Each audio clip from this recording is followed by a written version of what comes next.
Can't wait for raids. It's gonna be so good. Hey, what's up guys? Benny here and welcome to Xbox On. Now, one of the cool things about being an official Xbox channel is that we occasionally get to go to events to get hands-on with new games before anyone else and show you what we've learned. Over the past month, we've been working closely with Ubisoft on The Division 2. First, we revealed the Dark Zone on our Mixer channel with the game's director, Matthias Carlson. And now, we've managed to get some exclusive hands-on time with the endgame of The Division 2, which is something that I'm personally super excited about. So in this video, we're going to show you everything we know so far about Endgame, and we'll even show you some exclusive footage that you won't find in the beta.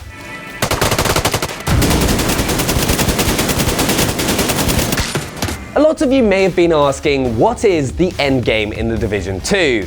What am I going to spend my time doing when I've managed to complete the game's 40-hour campaign, discovered the whole of Washington DC, and reached max level?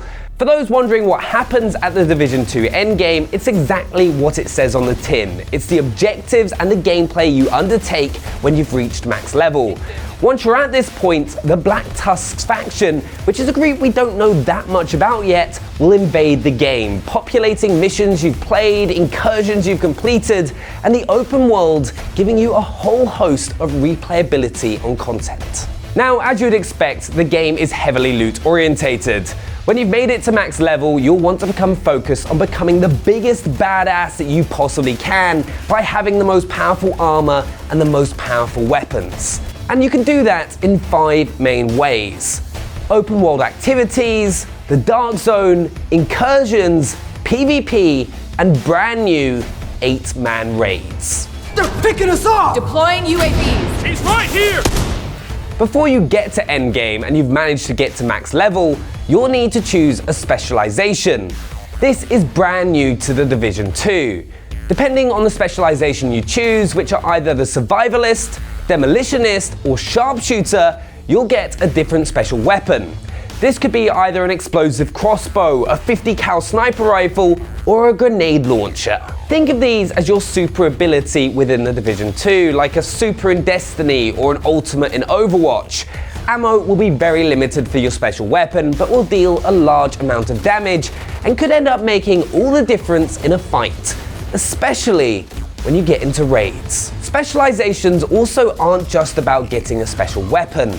They each have their own progression, allowing you to make your character truly your own, giving you things like a unique mod on an ability, such as the mortar on the turret skill for the Demolitionist.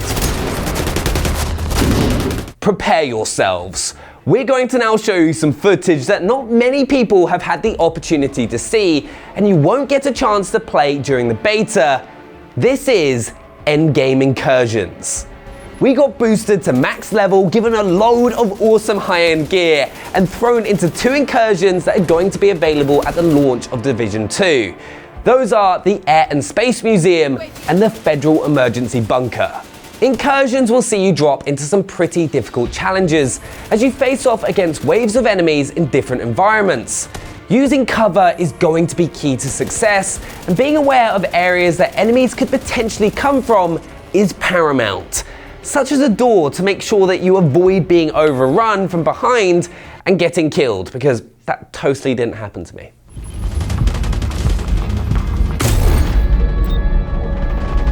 Each room you clear will get you 1 step closer to that final boss, which is where you're going to get the best loot. Also, be aware of potential crates that will be in the incursion, as it could contain some nice high-end loot, like this sniper rifle that I managed to find. I also found some of the game's mechanics in the incursion pretty awesome, which changed the way you play with your team completely, having to prioritize targeting the big robo-dogs as they were using this EMP-like blast that stopped you using your skills. Incursions are going to be one of your big challenges at the Division 2's endgame, and will definitely be one of the best ways of gearing up ahead of throwing yourself into those 8-man raids. There will be a ton of things for you to do in the open world at endgame, and you'll get to experience this during the beta. This includes projects where you'll have to complete several different objectives within the open world to earn a reward. You'll also be able to complete bounties, and you'll come across random events in the open world, such as rescuing some civilians that are about to get executed. But my favourite activity that I got to do during my playthrough was control points, which not only are really fun to do, but can also get you some really good loot. When you enter a control point, you'll have the ability to call in nearby allies to come and support you to take the area. Once you clear the area, you'll then need to hold the control points from a counter-attack, which can feel pretty damn epic, especially if you hop onto a mounted machine gun like I did. Once you beat the wave, you'll then be able to enter the loot room to open up all these chests and hopefully get some tasty upgrades to help you get closer to finishing those 8-man raids. Now, if you've played The Division before, you'll be very aware of the Dark Zone. It's the game's open world PvP zone, which is filled with opportunities for you to get your hands on some awesome rewards. But there is a huge difference with the Dark Zone in The Division 2 because there's not just one Dark Zone area anymore. There are in fact 3, with one of those being occupied. That's the true hardcore endgame Dark Zone experience. In the occupied zone, anything goes. There will be friendly fire, so you'll have to communicate perfectly with your squad. So no more blindly throwing your grenades at every opportunity. Leah, I'm looking at you. This is a great chance to get your hands on some highly valuable loot by doing some of the new Dark Zone activities like stealing a DZ cache. But if you love PvP and the Dark Zone, you'll find yourself spending a lot of your time in the occupied Dark Zone, which rotates around all 3 zones within the Division 2.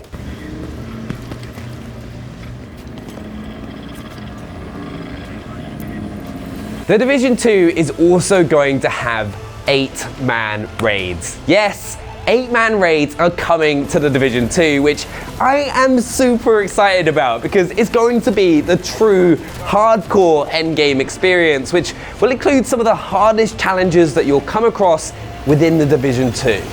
There will be bosses that will have you and your team going through every single detail in order to be able to defeat them, whether that's fight mechanics or your gear just simply isn't good enough. There might be small things like when best to use your specialization weapons or when to use your skills, but one thing is certain, that it will take all 8 players working together perfectly in order to beat the challenge. The Division has also hinted towards there being puzzles to solve, moments where your team will be split up, and so much more, which is really exciting. The raid also won't be available at launch and will release shortly after, giving players time to get to max level, gear up, and be ready for the race to get that world-first raid completion. The Division 2 also comes with brand new dedicated PvP, with maps tailor-made to give you the best PvP action you can possibly get your hands on in the Division 2. What's also amazing about this is the fact that the game implements something known as normalization, so players within conflict are all put on a level playing field whilst playing the Division 2 dedicated PvP modes.